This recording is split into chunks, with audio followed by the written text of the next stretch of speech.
ये आदमी तो गद्दार है यार, एक एक करके इसकी सारी गद्दारियां गिनाता हूं और फिर आपका यहाँ ये जमीर अगर इजाजत दे कि हाँ इसको गद्दार लिखना चाहिए तो लिख जाना, क्योंकि बहुत से लोग लिख रहे हैं और बोल भी रहे हैं।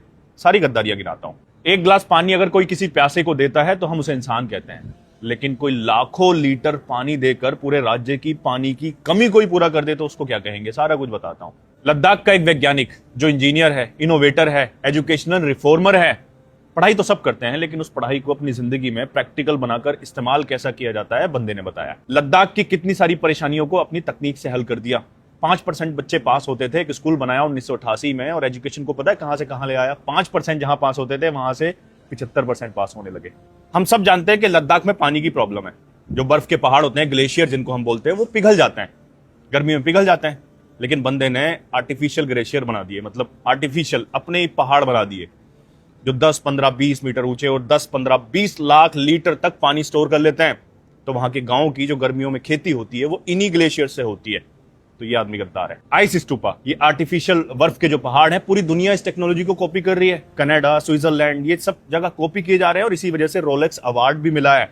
तो इतना देश का नाम बाहर रोशन करने वाला गद्दार तो है ही। सोलर हीटेड बिल्डिंग्स बनाई जहां -30 डिग्री, आप सोचते हो 0 डिग्री पे बर्फ जम जाती है, -30 कितना होता है, कैसे रहेंगे लोग।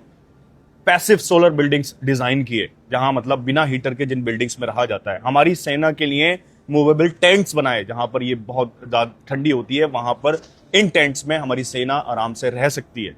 तो ऐसा करने वाला बंदा गद्दार तो है ही। 2021 में HIAL, Himalayan institute of alternatives, एक ऐसी यूनिवर्सिटी जो विदाउट डिग्री, मतलब आओ और सीखो, हाथ से काम करके सीखो, जहां पर किताबों से नहीं प्रॉब्लम सॉल्व करके सिखाया जाता है।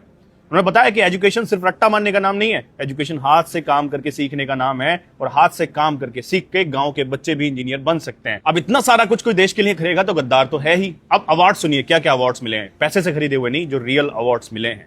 मैगिस award 2018, Rolex award 2016, global award for sustainable architecture 2017, international terra award 2016, GQ social entrepreneur of the year 2017, CNN IBN real heroes award 2008, Ashoka fellowship award 2002, green teacher award 2004, governor's medal for educational reformer 1996, the week man of the year 2001, ICA honour award San Francisco 2017। इतने सारे award जो पैसों से खरीदे नहीं है, मतलब कुछ तो किया होगा ना, सिर्फ अपने लिए नहीं, दूसरों के लिए। सोशल रिफॉर्मर, एजुकेशन रिफॉर्मर, लोगों के लिए भलाई की है, अपने देश की भलाई की है। अपने देश की इतनी सारी भलाई करने के बाद भी अगर किसी को गद्दार कहा जा रहा है तो ये सोचने वाली बात है। अब बताइए ना, एक इंसान को, एक देशभक्त को, एक भारतीय को, मुझे, आपको, हम सबको कितना कुछ करना पड़ेगा कि उसे देशभक्त कहा जाए?